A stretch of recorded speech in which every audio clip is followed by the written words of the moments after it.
Yo, yo, yo, yo, what's up, all you burners, stoners, and potheads out there? This is Weedman 420 with the Weedman 420 Chronicles. How are all you vipers doing out there? Mrs. Weedman? Mr. Weedman? How the hell are you? I'm amazing. Sounds so real. Absolutely amazing.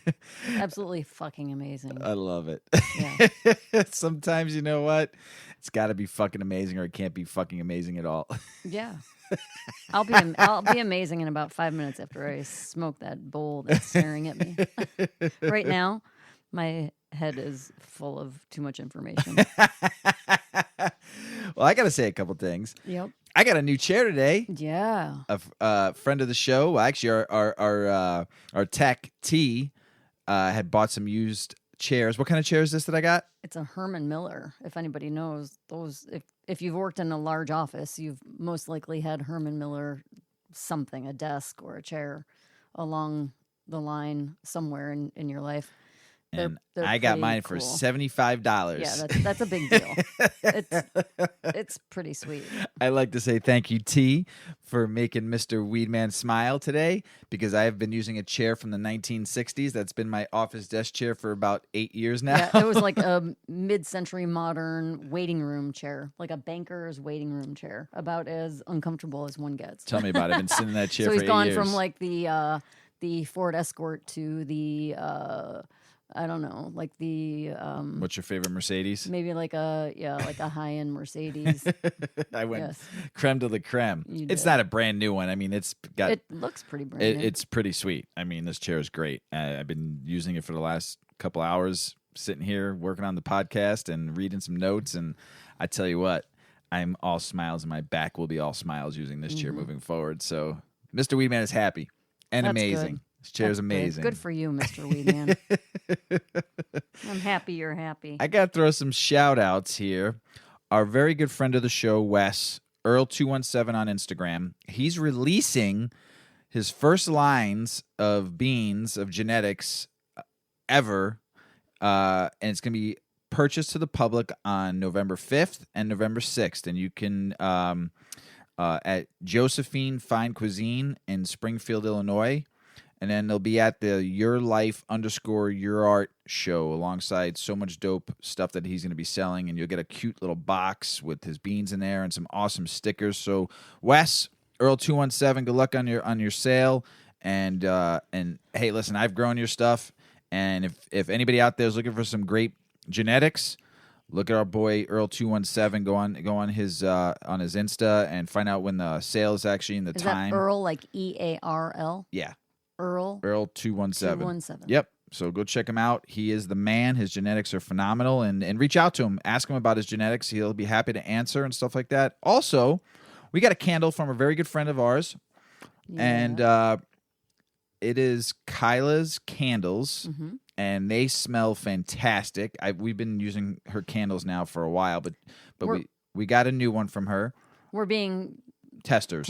Yeah. on this one. So Mhm. she poured a new scent, and it is hemp, and it Hemp. smells pretty amazing. Yes. My favorite is the Sea Mist, but this one here smells Sea mist. Make sure you enunciate that well. oh, Because sorry. it sounds all like the weird. sea, like the ocean Sea sea mist. So, but this one's made with hemp, and it smells great. And you can check her candles out at Kyla's Candles at 64creative.com. And that And is 64 Creative is also there on Instagram as well. yeah, and 64 Creative is the one who made all of our logos too. So just giving them some shout outs. They're good friends of the show, good friends of ours. Like I said, Earl217's genetics are phenomenal, and Kyla's Candles will make your house smell fine. So check them both out. We had some great things happen this week, and we're super excited for things going on in our life, and hopefully everybody out there's lives are going well. But I want to mention one show we've been watching on Netflix, and Mrs. Weedman's been on and off about it. I'm on the final episode tonight. Mrs. Weedman, she nods out here and there, but I catch her up the next day on it. It is called Squid Games. My, oh my, what a show. It's a Korean series. It's one season right now, and if you have not watched it, I highly, highly suggest getting high and watching it because it makes you think. It makes you like, what the hell's going on? It's crazy. Yeah. I'm not going to ruin it for you. I'm not giving you any spoilers. I'm not even going to tell you what it's all about. I'm just suggesting that you watch it, and it'll make you think a little bit what kind of person you really would be in a game like that. It's nuts. Yeah. So Squid Game's on Netflix. Phenomenal show. I suggest you all watch it. Yeah. We had a question asked to us when we were down in Key West for the wedding. We were all around the pool getting baked. And someone asked us, I think it was the bride that asked us, what was our spirit animal? This was funny because Mr. Weedman had a really odd answer really fast. Like he had already thought about this. He knew. And so my now sister-in-law was very surprised not only at his answer, but on how quickly he had the answer. And then we were all completely perplexed. Like, who the frick would answer that? It was pretty fast. There's a backstory. There is a very big backstory to it. Are you going to tell the backstory? I'll tell it, and you can join in. Yeah. When I was younger, I always used to say a lion because I'm a Leo and all that kind of stuff. But as I got in my 40s, I really realized that I'm not really truly a lion. In some ways, I am. But my real spirit animal changed when I hit my 40s, and my spirit animal is this. And you're all going to laugh out there, but it's mine. It is a blue-nosed baboon. See, me and my sister-in-law were like, "What? What is he talking about? And who wants to be a blue-nosed baboon? Who says that?" Now, Grant, we were really, really high at this point. Too. We were, yes. And I'll give you and some drinks. Yes, were happening. Yes. Okay, so go ahead. I'll give you my reasonings why.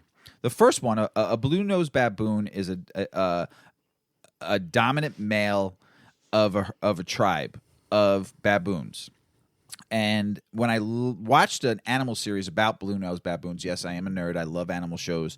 The blue-nosed baboon, the male of the tribe, basically is not I wouldn't say he's the female of the tribe actually runs the show, but the male of the tribe is the protector of the tribe. And I'm a very big protector in my life. I protect the ones I love, people I care for.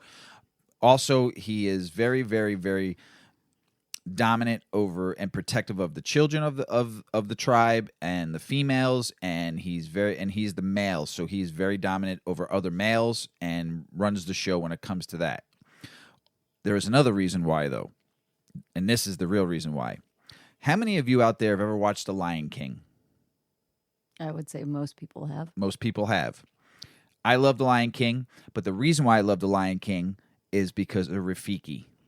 And he is a blue-nosed baboon. The old wise Rafiki. He lives in a beautiful tree, and he does great paintings, which I can't paint worth a shit. But he's a good mentor, a good protector, and he knows many, many things about the world and about life and about nature and how nature is one with the animals and how things roll through the universe. And he's a very wise man, and he's into yoga and meditation and into... As you know, when he walked up to the herd to basically showcase Simba, he was very honored by the rest of the animals because of who he was. That's my spirit animal. That's it. Rafiki, blue-nosed baboon. Make fun of me all you want, but watch some shows about the blue-nosed baboon and watch The Lion King again. You'll understand my reasoning for why I am a blue-nosed baboon. Before we ask the next question, let's smoke. Okay. We are smoking the Weedman 420 experimental strain, and I'm going to explain something to you. I had not cleaned my bowls and changed the screen for like 2 weeks. And when we got back from Key West from the wedding, we smoked out of the bowls, and I noticed that I wasn't getting the flavor that normally our weed has. The second thing was I wasn't getting high. And it could have been because it was very resiny. Mrs. Weedman took a very big hit. Yeah. I don't know if it was because it was the resin in the bowl, and we were smoking out of the steamroller or Mrs. Weedman's new pipe, and both of them were not clogged, but the screens were very, very dirty, and the bowls were very, very dirty. And I noticed the high wasn't the same. So what I clean, I usually clean them once every couple of weeks anyway, but there was something different. So I clean both of my bowls, the steamroller and the bowl, on Sunday. And when we smoked last night, I was ripped. And now, granted, I took like 4 hits, but I was ripped. More so than I had been the last 2 weeks out of smoking that bowl. And for all you out there that don't clean their bongs and don't clean their bowls, and listen, I'm not the perfect person either. I don't always clean them. Like I said, I try to clean them once every 2 weeks. It doesn't always happen. But I'm going to make a suggestion to you.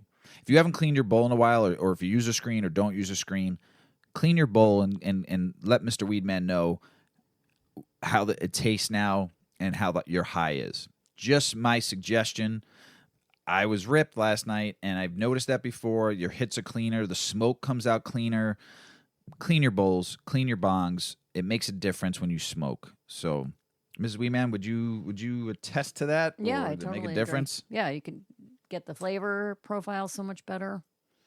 And definitely, yeah, I don't know. Part of me wonders if our tolerance had been higher before we left for Key West. But then we came home from Key West and we didn't smoke for I didn't smoke for like a week. Yeah, you ate. And then I smoked off of a clean bowl. So I got super high on that first smoke. I smoked, and I wasn't getting high. I needed a break after Key West. I didn't smoke and drink at all. I'm like, I need to. Yeah, Let we're my actually body having rest. a beer for the we're first actually time. having, in a while. long We're having time. a sour from a great local brewery here in Chicago. But yeah, I do note a clean bowl, whatever apparatus you're smoking from, clean really does make a big difference. yeah, big difference. So clean. I didn't realize how much of a difference it made in the level of high.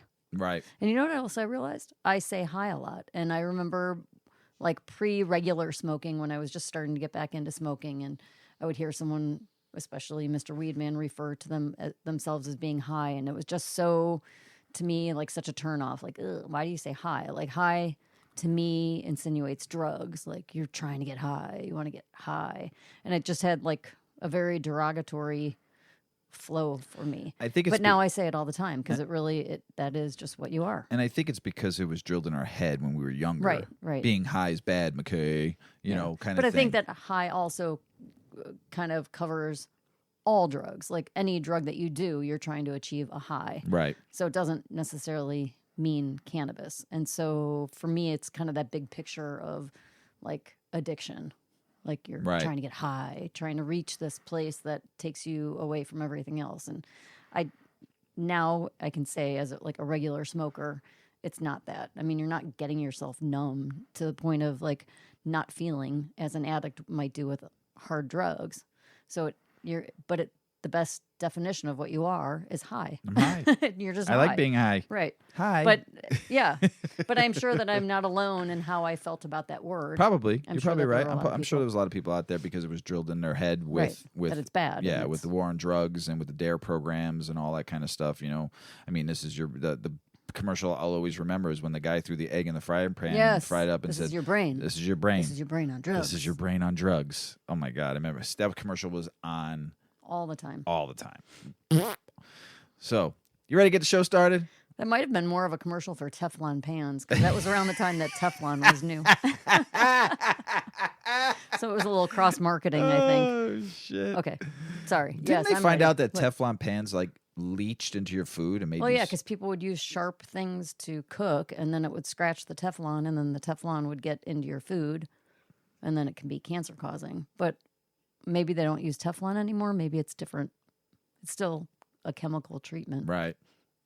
Stoner Thoughts by Jeez. Mrs. Weedman. We were thinking that we should just have a conversation one night with the microphones going. Sometimes we have some goofy Yeah, conversations we do have some funny conversations. when we're in the basement smoking. Might be entertaining for a few people. It could be. Maybe not. Oh, shit. All right, we're going to All get the right. show on the road here. Let's do it. How long does cannabis stay in your system? This was a question that I get asked a lot, and I know I've read some stuff before on this, but this is another article with some more information, so I figured I'd share it. Cannabis is a psychoactive drug that has long been a solution for insomnia, depression, anxiety, and for people generally looking to feel better.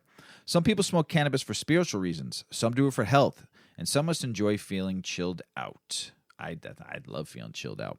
No matter what, some employers, sports clubs, or organizations may frown on the use of cannabis. This means that if you wish to gain entry in such a place or get the job you want, you need to pass a drug test indicating you are free of cannabis. This is a point of concern for many people that use cannabis in their private lives.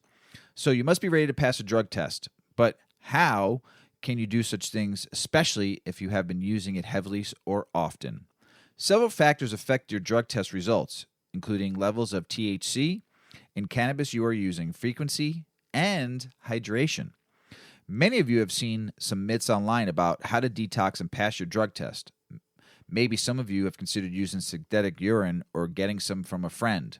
However, you don't want to cheat your way in, because if someone finds out, you could be fired on the spot and barred from employment at the workplace. The best thing to do is find quality detox method that is safe and natural. If you use cannabis but need to pass a drug test, and we're going to talk about that right now. Understanding cannabis, THC drug test. First, let's go through a quick rundown of how a drug test for cannabis work. How is it that when you urinate into a cup, have a piece of our haircut, or offer some of our saliva blood, they could tell we've been using cannabis? It all depends on the test that's given. So let's talk about this, and let's see how some of these work. Hair follicle testing is a commonly used method of drug testing by employers.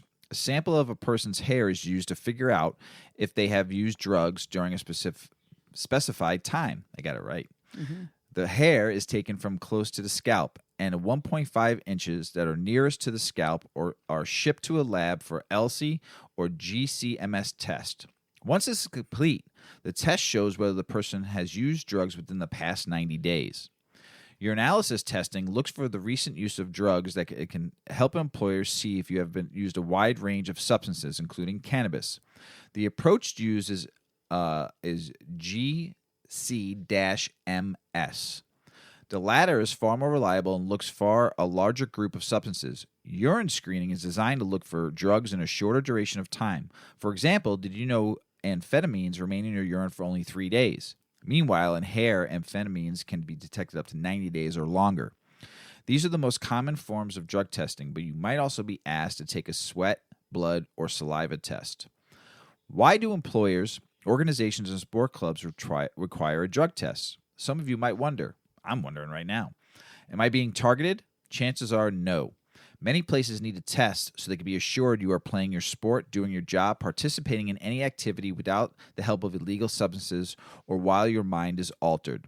But if you display certain symptoms, you may be asked to take one. For example, Medline Plus discusses symptoms such as nausea, difficulty breathing, changes in rhythm of heart or blood pressure, delirium, paranoia, panic, agitation, small, dilated pupils, or slowed speech as being reasons as employer may ask you to get it tested. How long could cannabis stay in your blood? Do you take cannabis regularly? If so, you're probably concerned about how long it will stay in your system. Don't worry, as this will make sure to talk about how long cannabis stays in your system, what factors impact its length of time in your system, and what you can do to help get yourself cleansed before it finally is time to take the test. First, it is important to understand the effects of cannabis and how long it can last. Cannabis and its effects on our bodies. Per drugabuse.gov, cannabis is most commonly used after alcohol and tobacco, and young people tend to use it the most. Among youths under the legal age, it has become widespread thanks to the advent of vaping devices. Young people report vaping THC, which is what gives you the high. Many of us already know the feeling that cannabis gives us. Depending on the strain, we feel relaxed, happy, uplifted, or stuck on our couches. We might even end up feeling paranoid. Many of us report, and let me go back to that real second about paranoid. I'm going to say this again. I've said it before. I don't believe it's paranoia. I believe it's your mind trying to fix something that needs to be fixed, and you got to figure it out. And I think cannabis brings that out in all of us. We all have shit going on. We all have some stress, or we all have some worries or whatever. And I don't think it's paranoia. I just think cannabis brings up our minds and brings up what we're trying to figure out for ourselves. I've said it before and I'll say it again. So that night when I was home alone brushing my teeth and I thought someone was going to murder me, that's just That might have been it's, paranoia. it's my brain. Yeah, What that's was your it trying to brain. work out? It was trying to work out because you've always had dreams like that too in your past. Yeah, weird. It's strange. Many of us report feeling hungry and seek out high-fat, high-sugar snacks or meals to conquer the munchies. Mrs. Weedman over there is a perfect example of Snack munchies. attack. And also Paulie. We used to call him Munchie Boy. Sometimes we feel sleepy and other times we feel creative. But cannabis can also have an effect on the brains in both long and short term. For instance, when you smoke it, THC moves from our lungs to the bloodstream. The blood then takes the THC to our brain, where it moves to the other organs in our body. This happens much slower when we consume edibles, as the body has to digest them. We may end up enjoying effects such as altered senses. For example, colors and sounds may be enhanced. Time may slow down, and sitting somewhere for an hour can feel like 3. Your mood might change, and if taken large doses, you may begin to hallucinate. I know that happens on edibles. When you take a large amount of edibles, you kind of hallucinate, because don't forget it's a different process that goes through your liver. And it's 11-hydroxy that processes it, and it's a way different high if you take too much. I've taken too much edibles before, and yes, I can say I saw some trails going by my eyes. It wasn't a bad thing. I kind of enjoyed it, but I was very, very, very high. Your body movement may be impaired as well. Cannabis can also affect our bodies in ways we might not think. For example, heart rate increases for up to 3 hours after use. For some folks, nausea may also occur. The bottom line, everyone is different, and the effects will vary from person to person. How long can you expect these feelings to last? The effects of cannabis will usually begin to die down after about 1 to 3 hours of use, depending on the amount you have taken. However, some folks may experience issues sleeping or trouble with memory for a few days afterwards. The effects of cannabis happen quickly when smoked. It's as little as 15 minutes or less. You could be feeling the effects. Meanwhile, consuming an edible can take about 2 hours because it just has to be digested first. All of this, of course, is dependent on many factors: your gender, age, health, and more. The use frequency matters, and how often do you consume cannabis?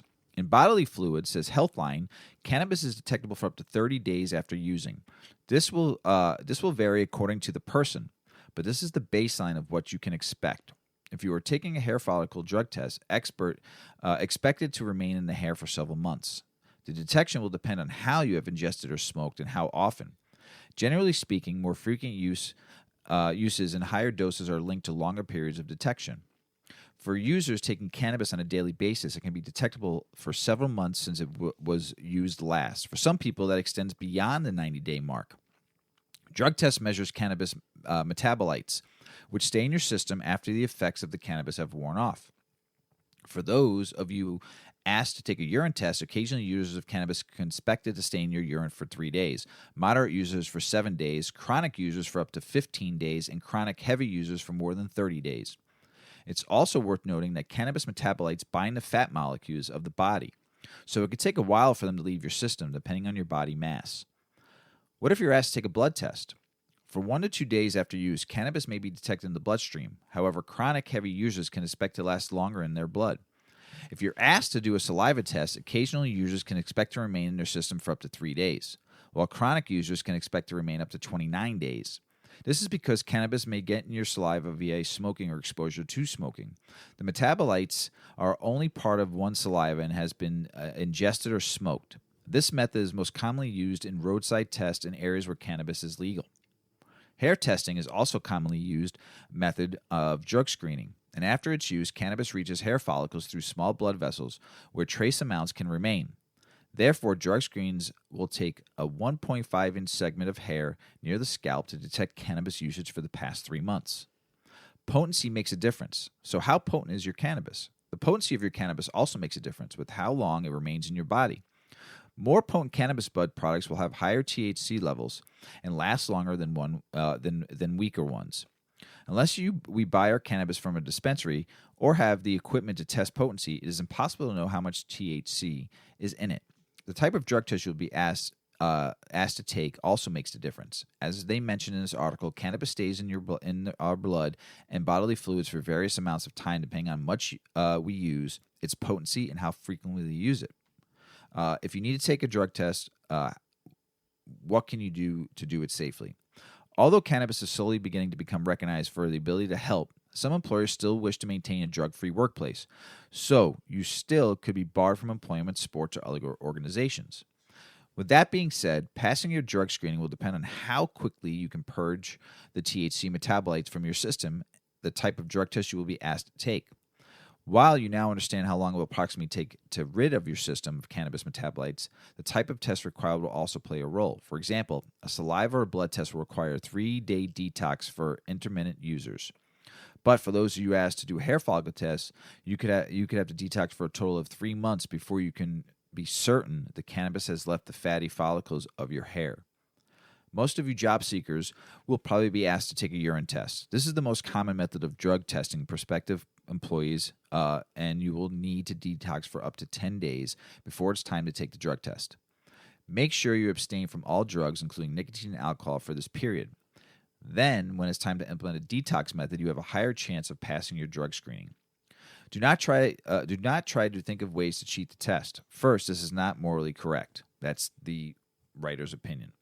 Second, if you are caught, your chances of employment or participation will likely be zero. Finally, there are better ways to go about it. How can you bring your cannabis THC levels down?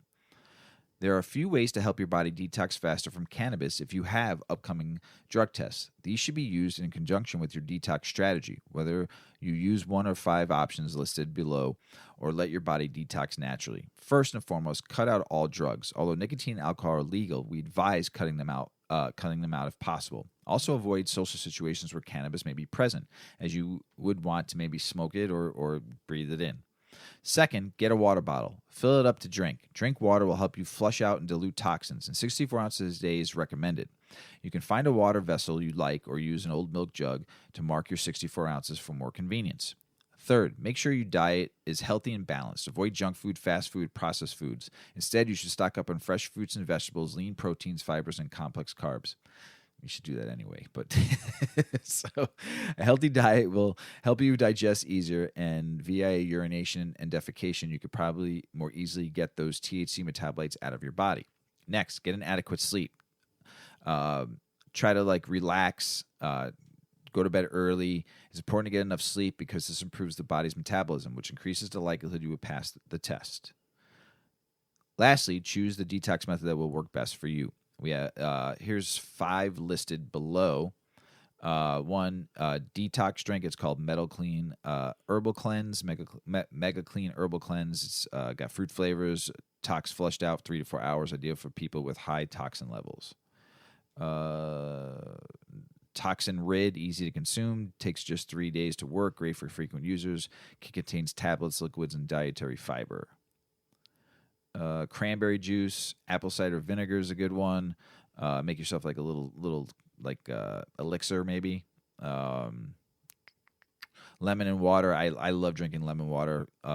It's cheap, easy, helps keep hydration up. It's simple. If you can't afford some of these higher priced ones, boil some water with some lemon in there. Cut lemons up, put it in there, and then just turn it off. Let it steep. And then just pour it. I know it's going to be warm. Let it cool a little bit. Lemon water does wonders for your body no matter what. Not even just for getting rid of toxins and stuff like that. It is just great. So let's see what else. So cannabis is everywhere and it continues to grow in popularity. You should be able to enjoy yourself in free time and still work. So you have to know how to detox the smart way. Don't let the test hold you back from enjoying your private life and interest you when you are not on the clock.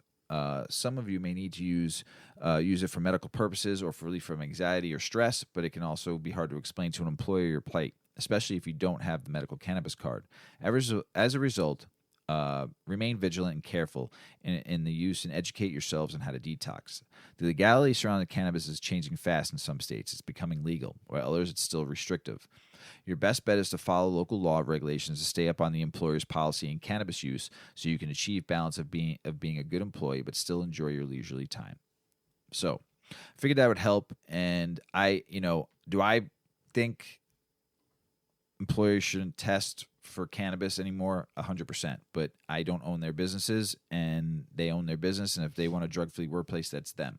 But hopefully that helps in some ways. So what exactly is a Thai stick, and how do you smoke one? Now, I thought I smoked one when I was in my 20s, and I don't know if it was actually real. Someone made it.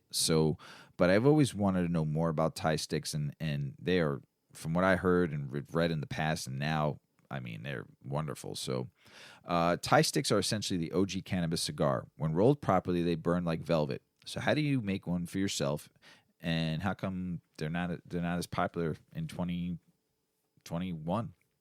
Even the most experienced cannabis consumers may be unfamiliar of the world of Thai sticks and how they're smoked. Put simply, these green giants are whole bud cannabis cigars wrapped in plant leaves. However, you can peel back the layers of these weed kebabs. You'll find they're far more going than you might imagine. History of the Thai stick. Thai sticks originated in Thailand, which shouldn't be too surprising given the name. It's unclear just how old they are, but the Thai sticks have certainly been around for several centuries, as tokers likely invented them soon after weed was popularized in Thailand. Thai sticks are just one of the many can innovations that originated in Thailand along with the bong. Oh, I didn't know that. Thai sticks were introduced to America after the Vietnam War when soldiers came back to the U.S. strapped with these potent blunts. And Americans immediately fell in love with them because they got you high as hell. Many believe the Thai stick of yesteryear had opium in them, but no one knows for sure. Realistically, it was probably the hash oil that used to bind them that convinced people they were puffing on something stronger. These original cannagars were likely more potent than American weed was at the time. How does a Thai stick make you feel? First, take your bud. How do you make a Thai stick? First, take your bud and skewer it with a bamboo stick, kebab style. Long before Americans got their hands on Thai sticks, it was believed that the bamboo skewers were dipped in opium, which obviously launched smokers into the wild high. Today, however, hash oil or sugar water is used to coat the skewer, helping the seedless nugs mold around the stick. The choice between using hash oil or sugar water depends on how high the smoker wants to get. I suggest using hash oil. Once the cannabis secures tightly around the stick, the buds are then wrapped in plant material, tied with hemp wick, and vacuum sealed to cure. Most smokers choose to wrap their Thai sticks in leaves from the cannabis plant, similar to the way the Southeast Asian cuisine used banana leaves wrap certain dishes. In other words, you can tailor your Thai stick to your preferred method of smoking. While it may seem odd to vacuum seal your weed instead of smoking it right away, seal it allows the buds to cure, an integral step in the Thai stick creation process. Curing allows for moisture to leave the buds while allowing the natural oils and terpenes to come to the surface for a supreme smoking experience. The wrapping and curing process is often repeated 2 or 3 times to ensure all of the moisture has left the buds. Some veteran smokers even choose to dip their Thai sticks in hash oil or wax, and sometimes even roll it in keef after the final curing process, creating the ultimate layered blunt. Ooh, that would be a wrecking job right there. How do you smoke a Thai stick? Through the process of creating Thai sticks, it's time-consuming and complex. Smoking one isn't. Once your Thai stick has been assembled and cured, you simply untie the string, remove the stick from the center, and smoke it. It might seem a bit strange to have a tunnel running through the Thai stick, but without it and lack of airflow would make it inhalation impossible. When rolled properly, Thai sticks burn like velvet. They also burn slow, so be prepared for one of the longest smoke sessions of your life. If rolled properly, some claim the Thai sticks can burn for up to 6 hours. Wow. Damn, that's a marathon smoke right there. So Thai sticks are whole bud cannabis cigars, next level blunts, if you will, wrapped in leaves. It's not an easy process to make one, but if you can figure it out, it will be one of the finest highs of your life. The perfect Thai stick may take weeks to cure, but if you have patience, the final result is worth it. If if you want to get high and you have time to do it, Can you buy them at dispensaries? I've seen cannagars, but I haven't seen a true Thai stick in this country, except for the one that someone tried to make, but not strictly from Thailand. Right. Yeah. So, I've known about them forever. Mm-hmm. I mean, probably since I was a teenager. Maybe even probably since high school, I've known about Thai sticks and have heard about them. So. But you could probably look on YouTube or anything like that on how to make them, or read some articles or some demonstrations or anything like that. So, crumble wax. As we talk more about concentrates, we've been talking a lot about them. I want to, helping me learn between the difference between all of them, helping everyone else learn about them. If you don't know what all the concentrates are and stuff like that, that's why we've been going through this. So, crumble. Sometimes called crumble wax or honeycomb wax, is a cannabis extract identified by its metabolite texture and falls apart or crumbles when handled. Unlike other weed concentrates such as shatter, wax, butter, resin, or cannabis oils, crumble is quite versatile. Not limited to dabbing only. You can easily add it to joints, blunts, or spleefs.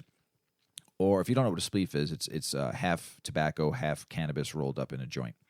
Or sprinkle crumble over the top of the cannabis buds in a bowl or a pipe. The dry, fragmented, and crumpy texture that gives the concentrate its name results from its unique production technique, which involves processing at low temperatures for much longer periods of time than other concentrates. While its crumbly consistency can make it harder to handle than concentrates like shatter or butter, crumble wax has a reputation for giving consumers an especially potent and tasty experience.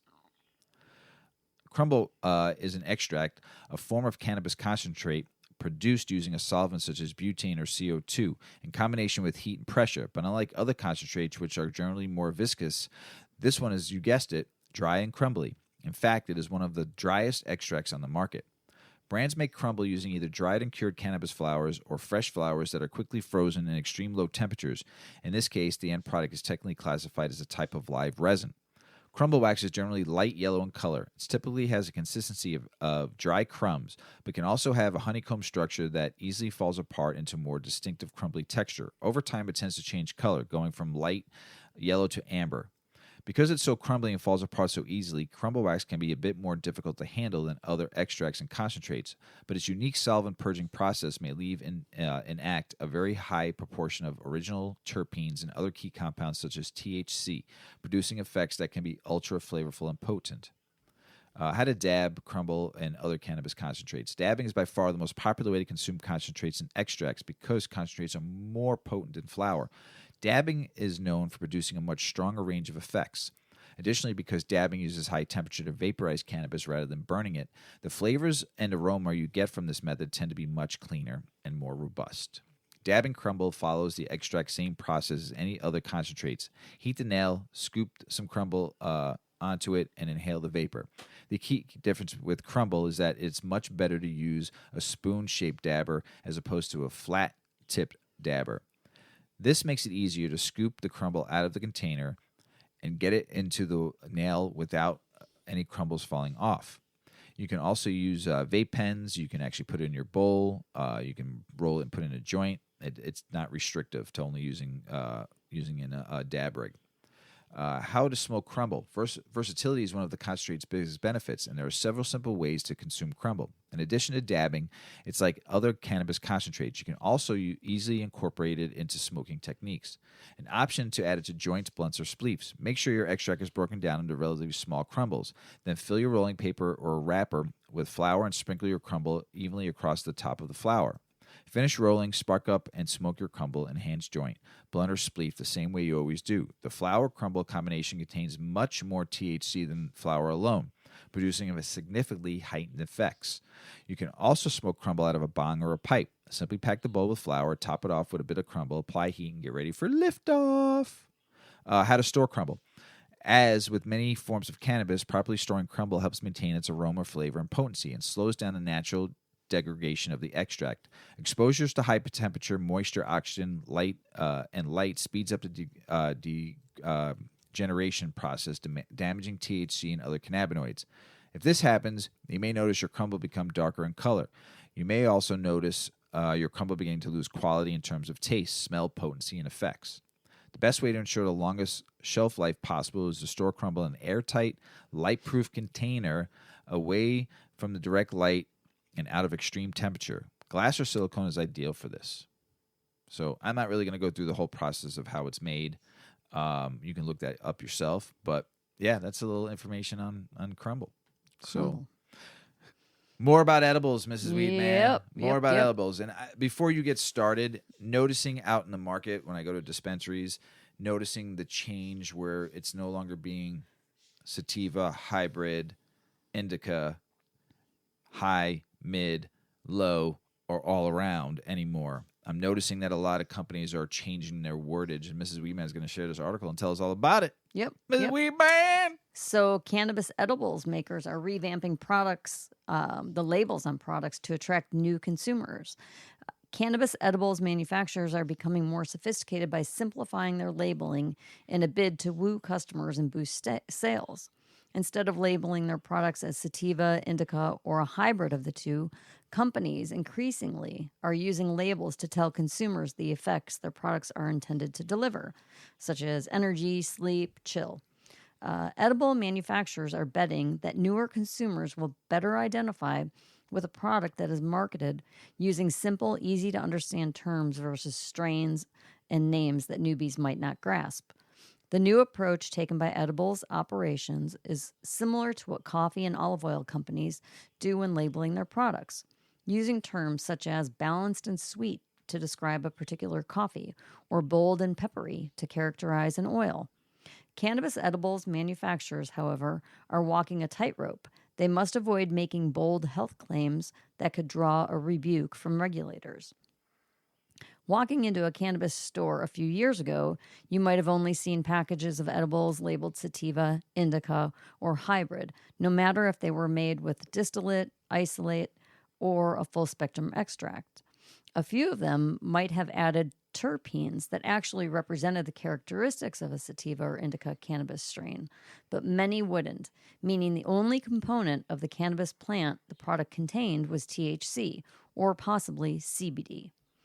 At Plus Products in San Francisco, Chief Product Officer Ari Mackler said the company began using labels noted sativa and indica several years ago, but have since moved towards such as uplift and unwind to explain their products' effects. We felt that the words indica, sativa, hybrid were descriptive of the plant, but didn't necessarily allow us to go into specifics about what the product does, he said. At Boulder, Colorado-based Wana Brands, the company takes two approaches to attract different types of customers. The company is using THC distillate along with a custom blend of more than 30 terpenes to create a sativa-based cannabis gummy. Alternatively, Wana offers another product called Fast Asleep. According to Wana's chief marketing officer, Joe Hodis, one difficulty in communicating to a consumer comes from how small the labels are. It becomes really challenging to find enough real estate to tell a brand story. So there's some shorthand that has to come about, he said. Austin Stevenson, chief innovative officer at cannabis ingredient manufacturer Vertosa in Oakland, California, said he's seen the use of sativa and indica erode over time. Newer consumers might not know what those words mean and are instead looking for descriptions like sleep or relaxation. But Stevenson added the industry needs to be smart about how it labels edibles because it's under intense scrutiny. So what can a label say? Cannabis companies walk a fine line when communicating to consumers via product labels because they cannot make health claims about their products. A company can't say a product cures insomnia, for example, but it can play it safe with abstract and creative branding and choice words. That's according to Tyler Williams, a consumer product safety and quality guru who founded St. Louis-based CSQ, an accredited certification program for cannabis safety and quality. If someone is saying this cures COVID, the FDA is going to recall your product, he said of the U.S. Food and Drug Administration. An FDA recall is not only the last thing a cannabis company wants, it's the last thing the industry wants. Hemp-derived cannabinoid company Green Roads in Deerfield Beach, Florida, lets other ingredients aside from cannabinoids do the talking. Chief Marketing Officer Lee Sosin, for example, said the company's CBD gummy products, Sleepy Z's, rely on the melatonin listed on the box to communicate that the product is intended to help with sleep. We don't say that the CBD is what is adding the benefit, he said. Same for the CBN products they sell. We focus heavily on function, Sosin said. The label provides the mechanism for someone to say, this is how it will fit into my life. The company also includes a QR code on its packaging that will provide a full certificate of analysis for each batch. One reason cannabis edible makers shy away from using whole plant extracts or including cannabis-derived terpenes is that many consumers don't want their infused gummies or chocolates to taste like cannabis. The full-strain edibles are going to taste weedy because there's a lot of stuff in there, said Ron Silver, founder and chief creative officer of cannabis edibles brand Azuka, based in New York. THC distillate can be made to taste neutral, but the distillate, I think it tastes chemical. I'd rather taste weed, personally. Too. And you can complement the flavor of cannabis. Absolutely. What is derived in edibles is 90 to 95% cannabis distillate. which only has THC in it. So then you're losing out on all those other beneficial cannabinoids, terpenes, flavonoids. That's why they have to re-add them back in. Yeah. So the strain specificity, if that's really the word though.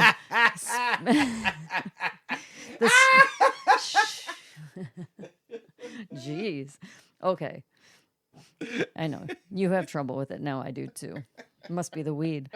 The strain specificity of cannabis comes from a range of other attributes, said Silver. But if an edible company wants to make a product with an extract like crude cannabis oil, not only do they have to contend with the taste of the oil, but the color can be difficult to work with.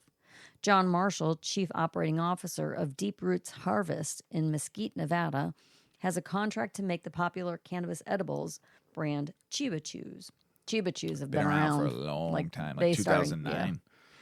Marshall said some of the edibles he makes with crude oil can accurately be marketed as sativa or indica since the oil contains more than just THC. But he added that consumers seem to prefer the ones made with distillate based on flavor.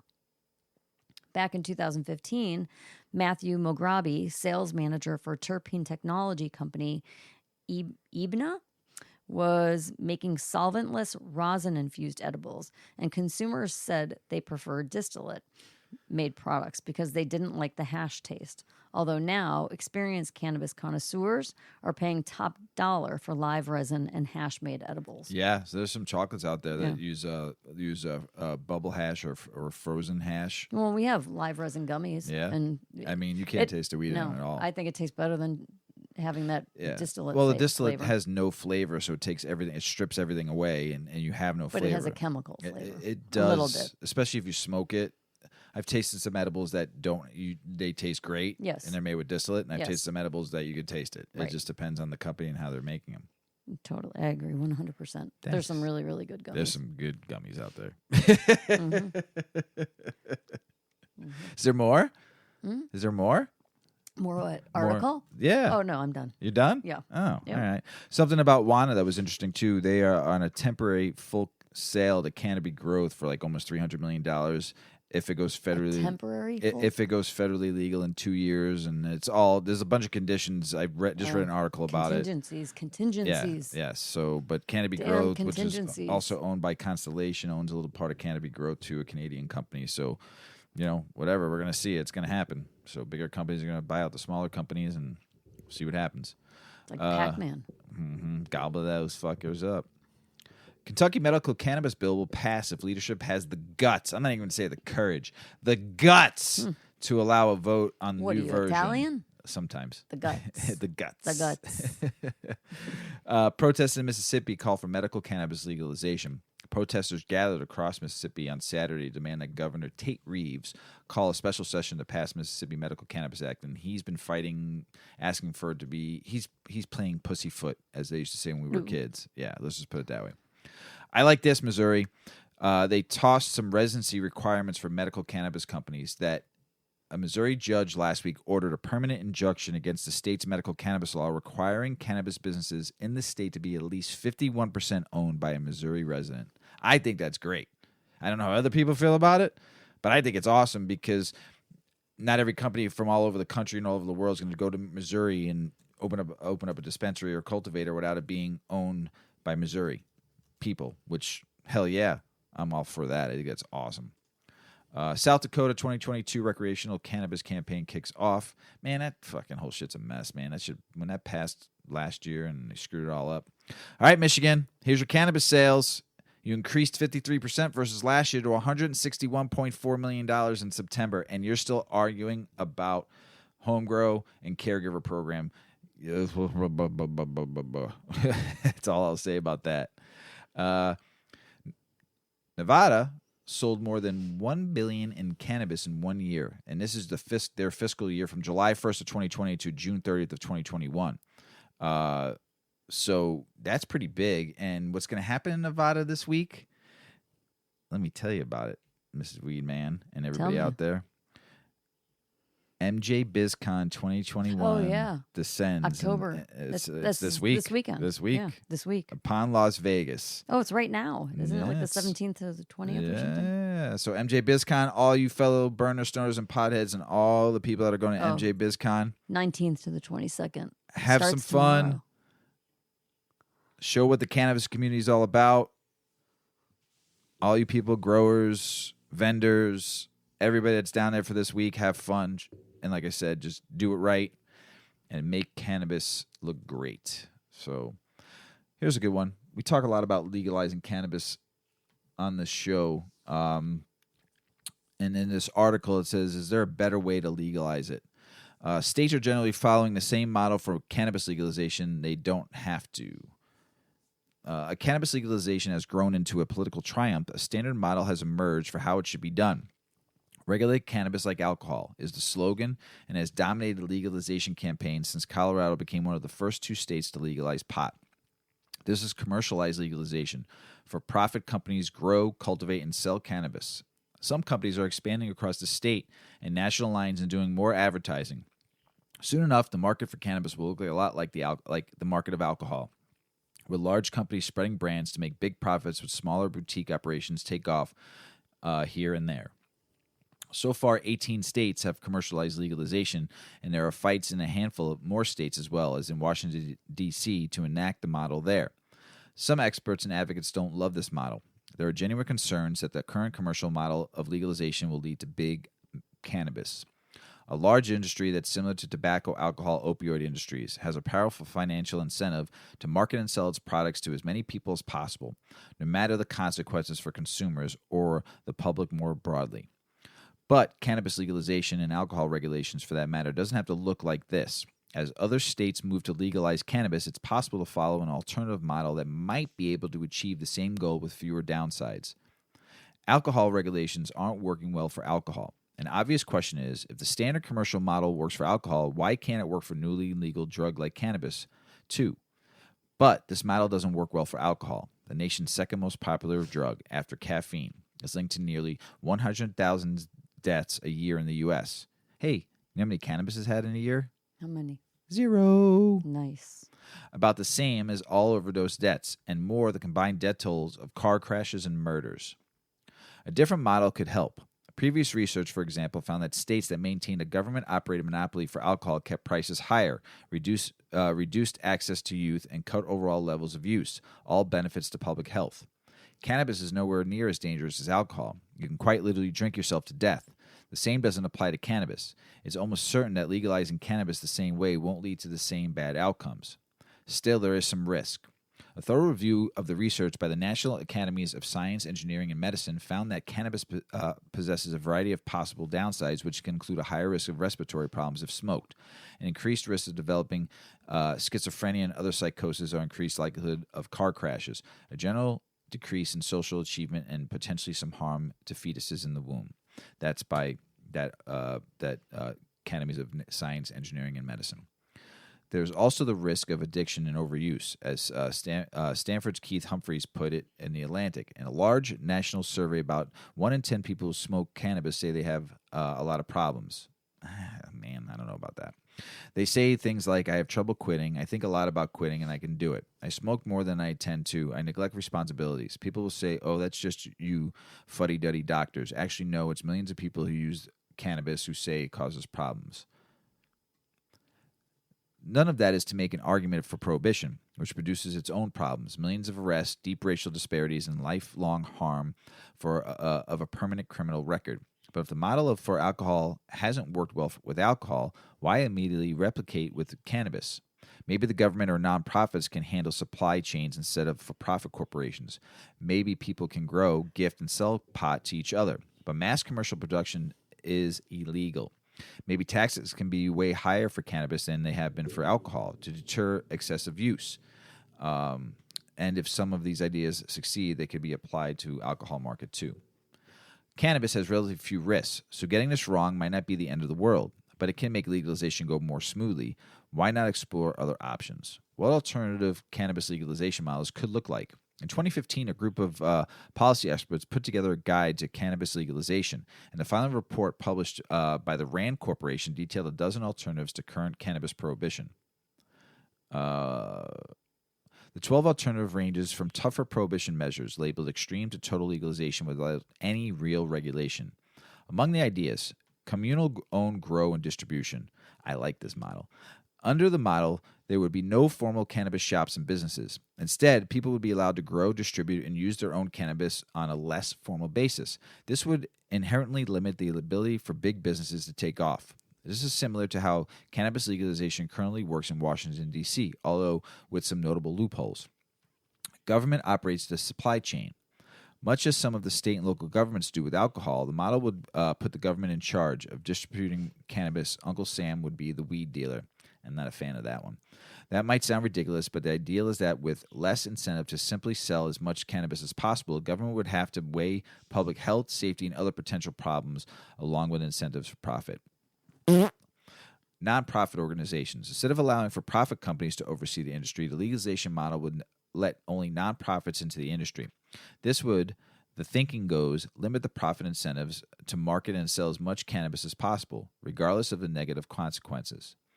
Not 100% sold on a nonprofit organization, only because some people would try to get in, big business would try to get in and start a nonprofit, and they would wind up taking some profit. So there are 7 other options in the 2 extremes of legalization with no regulation and total prohibition, including standard commercial legalization, reduced criminal penalties, and a Dutch-style system for retail, where local outlets, typically coffee shops like establishments, can sell small amounts of cannabis, but no one else can. Within these models, there are also plenty of questions that different places should consider. Does a legalization framework address at least some of the damage done by the drugs on war?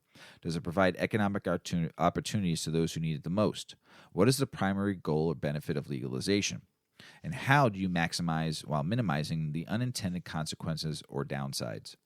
More than propping up any one idea, the argument of RAND report is that there really are a bunch of alternatives. And as the country pushes forward towards legalization, with major political figures like former Attorney General Eric Holder arguing the U.S. is on a glide path to reform, it's worth taking these alternatives seriously. I agree on a couple things on that, and then there's some I don't agree on. But, we all want legalization. I just think, like I've said before, it needs to be done the right way, and everybody needs to be involved. When we were in Florida, we talked about on the last episode that we grabbed hemp derivative THC and those pop rocks, and we were dumbfounded that a little head shop was selling THC. So I did some research and I sent Mrs. Weedman an article because as we talk about Delta 9 and Delta 8 and all this stuff, it confuses people, it confuses us. So I gave her this article to help her learn. I read it, of course, twice. But I did this instead of me doing it. Mrs. Weedman, this is all you. Yeah. So it's confusing, right? Delta 9 is what most people for years have considered cannabis, weed, pot, THC. They're referring to Delta 9, right? Now, flash forward, and cannabis is legal, recreationally legal in 18 states. It's medically legal in 36 states. It's pretty much everywhere. There's obviously still a black market. Then you've got head shops that are selling CBD products. And now all of a sudden is popping up Delta 9. And you're like, wait a minute. Before Delta 9, there was Delta 8, right? So now you've got Delta 8 and Delta 9 being sold in head shops, in gas stations, any place where you can find smoking paraphernalia, right? So what is the difference and what is this? It's going to get a little confusing. So stick with me. Delta 9 THC is when we're referring to weed, cannabis. Delta 9 derived from the hemp plant with less than 0.3% THC is what this article is about, okay? Just like your Delta 8, you've got the Delta 9 derived from hemp. And then you've got Delta 9 THC derived from the cannabis plant. Same family of plants, different makeup chemically, okay? So stick with me. The 2018 U.S. Farm Bill created quite a stir by legalizing the production and manufacture of hemp products. With it came a possible loophole for products like Delta 8 THC, which can be sourced from hemp. Now, that legal conundrum has gotten even more intense as products containing what is called legal Delta 9 THC are becoming available. Not in dispensaries, right? The world is definitely a changing place now that legal Delta 9 THC, we're talking about coming from the hemp plant, can be found on store shelves. Truth is, it might not be completely legal in every state and country, but it definitely is available. This is also true of compounds like Delta 8 THC, Delta 10, THCP, THCO, THCV, HHC, and more. The cannabis world has gotten so big that new products are coming out nearly every day. Delta 9 THC, sometimes erroneously referred to as THC, is the primary psychoactive compound of the cannabis plant and is responsible for the feelings of euphoria that come with the use of the plant. Delta 9 is actually only a version of THC, which itself stands for tetrahydrocannabinols and refers to several different compounds, not just Delta 9. Often the term THC will be used in place of Delta 9, but in reality, the true name of the compound is not THC. Plants that are higher in Delta 9 than CBD are called cannabis, with the federal cutoff being over 0.3% Delta 9 in dry weight as the standard for cannabis. Okay, so there you have cannabis. Cannabis with less than Delta 9 of a 0.3% is referred to as hemp. Hemp was legalized under the 2018 Farm Bill. High THC cannabis was not. Okay, so the Farm Bill is allowing people to grow hemp. The hemp dry weight cannot be more than 0.3%. Then you have the cannabis plant is anything over 0.3%, and it has a higher ratio of THC than CBD, right? That is not legal. It can only be grown in cultivation centers that have licenses, okay? Delta 9 THC has been on the controlled substance list since its inception in 1970. Prior to that, the new age of prohibition started in 1937 with the passage of the Marijuana Tax Act, which stopped medicinal and recreational use, as well as stunting the hemp market. At that time, the hemp market contributed to tons of different industries, from building to clothing to paper and so on. Delta 9 THC was a chemical formula, which is the same as CBD, as well as other cannabinoids like CBC and CBL, and even the sex hormone progesterone. So, is it legal? According to the 2018 U.S. Farm Bill, hemp means the cannabis sativa L plant and any part of that plant, including seeds thereof and all derivatives, extracts, cannabinoids, isomers, acids, salts, and salt of isomers, whether growing or not, with a Delta 9 tetrahydrocannabinol concentration of not more than 0.3% on a dry weight basis, is hemp. That's legal. This definition includes extracts, so if something is extracted, like Delta 9, it couldn't legally be extracted in a higher percent than 0.3. To make matters worse for the claim, not only does the definition apply to the plant in question for production, but all products produced from it and all parts of the processing procedure. If the Delta 9 amount rises above 0.3% at any given point, then the product becomes illegal. It is not hemp. Okay, so back to the Pop Rocks candy that we picked up in the head shop in Florida that was labeled legal Delta 9 THC, Yep. but it's in a head shop, so it should be hemp, and it should be less than 0.3%. But on the back, it showed one serving per packet, and it said 15 milligrams of THC. So I don't know how you calculate percentage to milligrams. I have a picture of it because we took a picture of it. It says Delta 9 THC, 2 servings. Oh, 2 servings. 2 servings, 15 milligrams. Each? No, total. So I don't know how you calculate what percentage of that. Right. So anyway, that's what we were able to buy in a store. But it made us stop and scratch our heads like, wait a minute, 15 milligrams THC. How is this in a head shop, right? Well, there's been an ongoing debate about compounds like Delta 8 THC, a naturally occurring oxidized version of Delta 9. Though Delta 8 occurs naturally through this oxidation process, it occurs at extremely low rates. This means in order to make products with it, it must be synthesized in a laboratory. And this can then mean the use of chemicals or processes that can be dangerous. Since Delta 8 can't simply be extracted, it brings up the question of whether it should be considered natural or synthetic. Sure, it occurs naturally in nature, but any product we use containing it is synthesized. As a synthetic, it's automatically illegal. Of course, there are other issues with Delta 8, but this is a big one. The difference between Delta 8 and Delta 9 in this regard is that Delta 9 is specifically mentioned in the definition of hemp, and so there is no question of its legality. It doesn't matter where Delta 9 is produced from. Any product that has over 0.3% THC would be illegal anyway on a federal level, whereas the Farm Bill creates what appears to be a loophole for Delta 8 because they don't ever talk about Delta 8. This, of course, brings up the question of why legal Delta 9 THC products, we're again referring to the hemp-derived we're referring to the hemp-derived, I think I need water, Delta 9. Oh my, I'm thirsty. Okay, so this, of course, brings up the question of why legal Delta 9 THC products, we're referring to hemp-derived Delta 9, are being advertised as legal when there is no legal basis for them. And the answer, as far as I can tell, is actually pretty basic. Vendors can get away with advertising legal Delta 9 THC because no one is going to do anything about it. And this begs the question, if there are no actual repercussions to an illegal activity, is it actually illegal?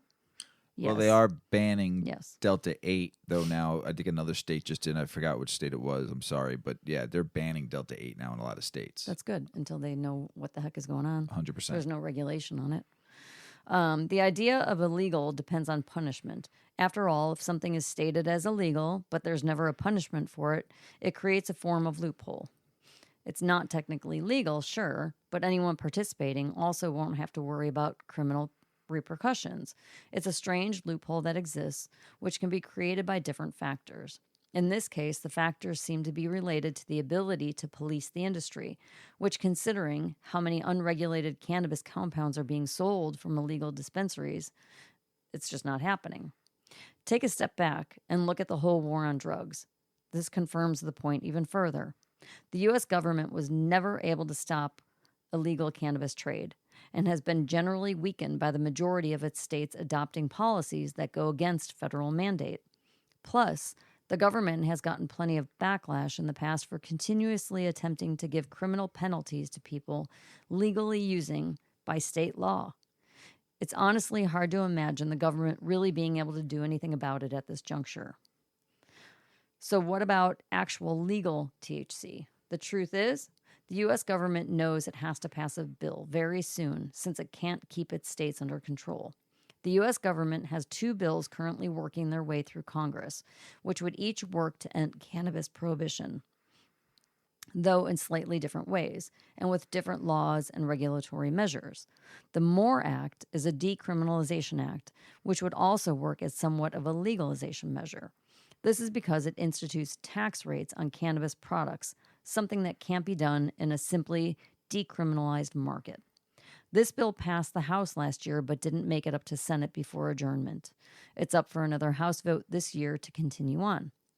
Then there's the Cannabis Administration and Opportunity Act, which is a full-on legalization bill introduced by Senate Majority Leader Chuck Schumer. This would go further than the MORE Act, though they would both drop cannabis from the controlled substances list. This bill would also drop Section 280E from the IRS tax code, which would allow cannabis operators to access the same tax deductions as other businesses. Both bills come with their own structures for tax and regulation, with the Opportunity Act proposing much higher tax rates, but allowing for things like interstate sales. The more confounding issue in my mind is that rather than just using the plant to access Delta 9, this would mean using synthesization techniques, which in this case are sort of ridiculous. The debate exists with Delta 8 because you can't access a large enough amount naturally, and it hasn't good enough qualities to make synthesizing worthwhile. But why bother when there's cannabis au naturel? Legal or not, it seems like Delta 8 and Delta 9 are being sourced from low THC hemp and sold as legal product. Maybe I'm wrong, and legal Delta 9 THC will be the next big thing. But in a country on the brink of legalization and decriminalization, the ability to easily get real cannabis in most places it's here already. So I don't think this will be anything more than a gimmicky trend that'll come and go pretty fast. And that might be right. Did it help a little bit? Understand the both? Understand our confusion down in Florida? Yeah. I think it did. Singapore man. Oh, international news. Mm-hmm. Singapore man sentenced to death over a kilogram of cannabis. A Singapore man is death? Yeah. Oh man, it's bad that you can't get caught with anything there. A Singapore man is said to be hanged for importing 1 kilogram of cannabis from Malaysia into Singapore back in 2018. Oof, man. I hope someone fights for that poor man. So, let's see what else. Snoop Dogg, his firm just invested nearly $19 million into a European cannabis startup. AceCan, a Portuguese medical cannabis company, is receiving $18.7 million investment from Casa Verde, a venture capital funded, co-founded by Snoop Dogg. It's a firm first investment in continental Europe, according to Sifted. Good for you, Snoop. Australian hemp sneaker company is planting trees. The Black Sneaker Company is donating funds with each hemp sneaker purchased to have trees planted on its behalf. That's pretty good, I think. You know, they're making hemp sneakers. Mm-hmm. It's dope. Cannabis businesses, Latin America can export more than raw material. Latin America businesses and governments are seeing the market and export potentials of liberalization of cannabis laws in the region. But to really cash in, it must be an investment in more than simple commodity crops. Well, hopefully, I mean, all those, they're talking about Argentina, Brazil, Mexico, talking about just that country can do a lot. I mean, growing weed down there would be something special. So, Mrs. Weed, man, we love tattoos, don't we? Yeah. You've been going on a craze. I have. You've got some great work going on. Mm-hmm. From some great artists. We both got a tattoo when we were in Key West. We did. One to remember our trip and our love souvenir tattoo. Yeah, we got the same one. I got mine on my ribs. You got yours on your lower ankle. Yeah. Yeah. So tell us about some tattoo collections. Yeah. Well, this article, Stoners Fly High as a Kite with New Cannabis Tattoo Collection Book. So this is about a tattoo book, coffee table book.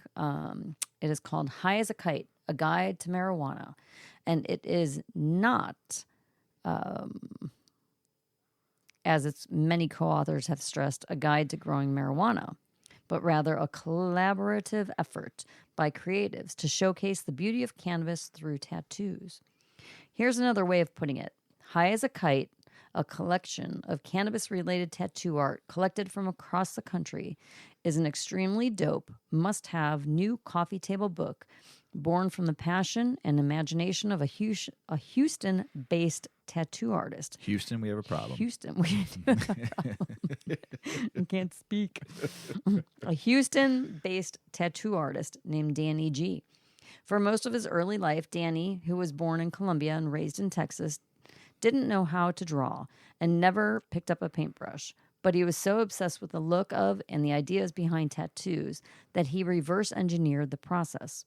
After putting his mom under considerable pressure from the rest of the family, he convinced her when he was 14 to buy him his first tattoo kit. Danny discovered an extensive and supportive community hidden in the tattoo industry. This community stretched from New York to Los Angeles, with stops like Chicago, Denver, and Ohio in between. And Danny explored them all as a traveling tattoo artist taking on freelance assignments. When asked about his favorite spots, he finds himself torn between Baltimore and Detroit. I was like, really? Why? Well, Baltimore, because customers from more than 3 different states flock to this little seaside town like moths. Detroit? Not sure, but he is aware of the fact that it is still a recovering city that has a certain allure that has kept on drawing him back over the years. I have fun when I go to Detroit. When I sold beer in Detroit, I had fun there. In fact, when we rang him up for this article, that's where he was. I'm not knocking either. It's just cold. Yeah, That's my cold. first thought is Cold. whenever I think about living anywhere other than where we live, it's always a little south. That's all. No bads against either No. place. Traveling from state to state, Danny was able to take a closer look at all of the artwork that was being made by tattoo artists from across America. In an age where social media did not exist and art couldn't be promoted online, this was quite an eye-opening experience. Other creative industries whose visual artwork won't or can't be exhibited inside museums commonly release their visual artwork in the form of a big encyclopedic art book sold online and in bookstores. In the tattoo world, being more of a loosely connected string of small, largely independent shops rather than a tightly interconnected and meticulously organized industry, it was difficult to amass the resources necessary to make such a book. The best approach to doing so was a grassroots one, and that's exactly what Danny ended up doing, by asking artists, whether starting, established, or long retired in their careers, to contribute some of their favorite weed-related pieces. Because every tattoo artist has their own unique sense of style, Danny figured that by giving the book a single theme, he would be able to piece the images together into a cohesive whole, making them easier for readers to digest. He also couldn't have picked a more fitting theme. Tattoo artists love weed as much as the next friendly neighborhood stoner does. Not to mention, both art form and flower have long been indispensable components of American counterculture. Every time I get to interview an artist for this particular magazine, I simply have to ask them if they smoke during work, if smoking affects their creative process, and how it factors into everything they do and make. Danny gives me a sobering, simple answer. I'd rather be high than not. It also helps him get into the zen-like state in which tattoo artists effortlessly pull off the most delicate hand movements without breaking a sweat. That's not to say you can get high as a kite for every job, though. Danny recalls when he got off the probation he was on after being arrested in San Antonio for weed possession, the first thing he did was light up like there's no tomorrow.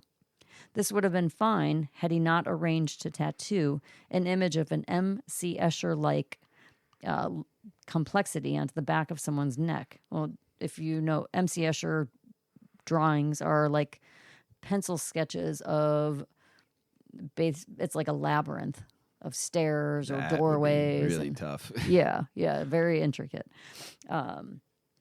So he gets way too stoned. Now he forgot that he's got to do this image of an Escher-like complexity onto someone's back of their neck moments after finishing his joint.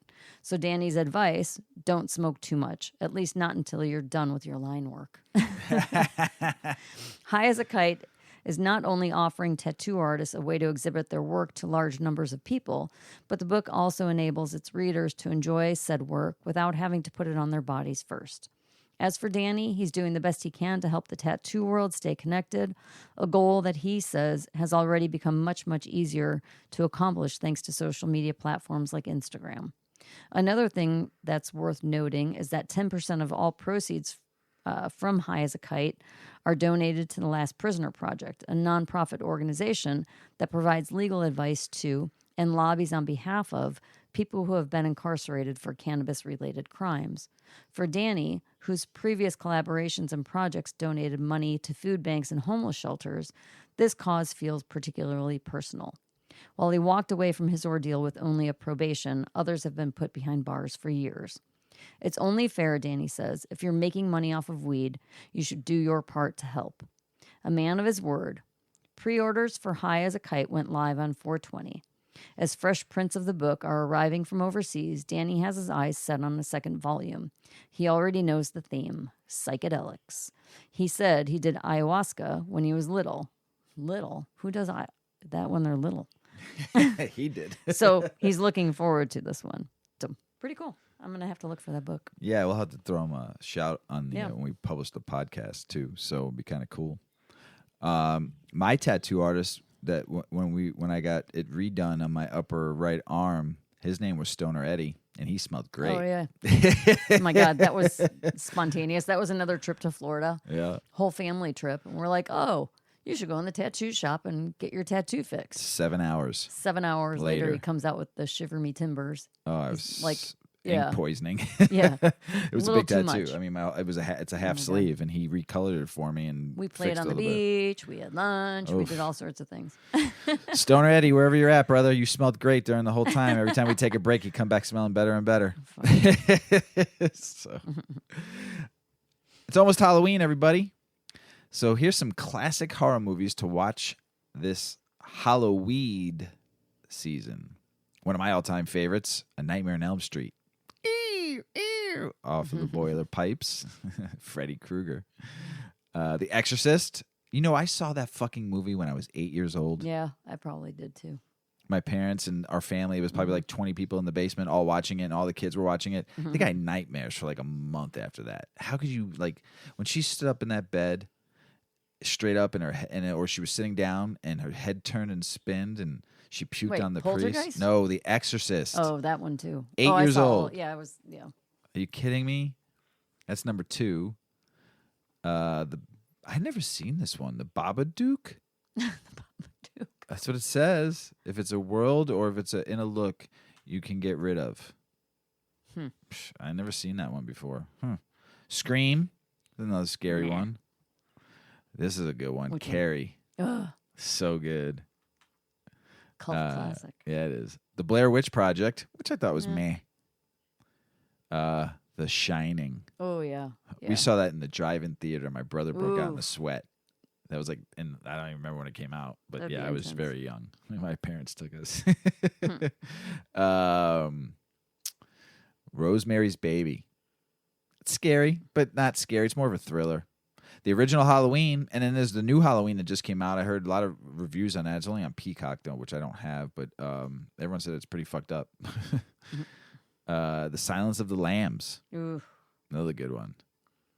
those aren't like thriller scary. They were more like intense. Yeah, some of them are pretty scary though. Was that one with the people in the house and then they were, of course, they're in a house in the middle of nowhere, and then all of a sudden the windows pop up the people with the masks on, and it's just like a smiley face mask. Oh my God. I don't remember that It's one. so creepy. I mean, you remember. I probably, I don't remember the name, but I mean, is it the people under the stairs? No, there was no stairs. It was a Oh. ranch. Or They were in the windows. They I were don't know. in There's the some other ones that windows. should have been mentioned. I mean, like the Texas Chainsaw Massacre, House of a Thousand Corpses is a good one. Evil Dead, the original one. Oh my God, there's so many good ones out there. So, but enjoy your Halloween, everybody. We'll be recording before that though. But some good scary movies to watch when you're high. I would definitely watch some of those. So, Mrs. Weeman, you got Yep. anything else to say? Trying to find the name of it. The Strangers. Oh Ugh. yeah. That's a good one. Watch that one if That's you a haven't good seen one. it. Also, watch some of the fun cult classic ones, like the original black and white Frankenstein, Wolfman, Dracula, all I those. want to go back and original watch ones. some of the Munsters. Actually, Rob was my Zombie. favorite. Rob Zombie's coming out with the Ugh. Munsters. the No, new- that'll be awful. He'll ruin them. They'll all be Rob murderous. Zombie's pretty good. What? I like his movies. They're whacked out. I know that's why I like him because he's whacked They're out. like creepy. They're like just way too creepy. I like him. Mm. He's good. His music's creepy too. So, The Strangers. The Strangers. Some good movies out there. So, like The Creature from the Black Lagoon. That was a I good still one can't too. swim in a lake. that literally traumatized me. No way. Oh No way. man. Got anything else? No, No. I think that's good. All right. Hey everybody. Peace be with you all out there in the world. We love you all out there. Australia sending me some more pics of their grow. Thank you. I appreciate you out there. We love you all out there. Thanks for listening, everybody. As Paulie always says, smoke smart, puff puffing away. Puff, puff, pass.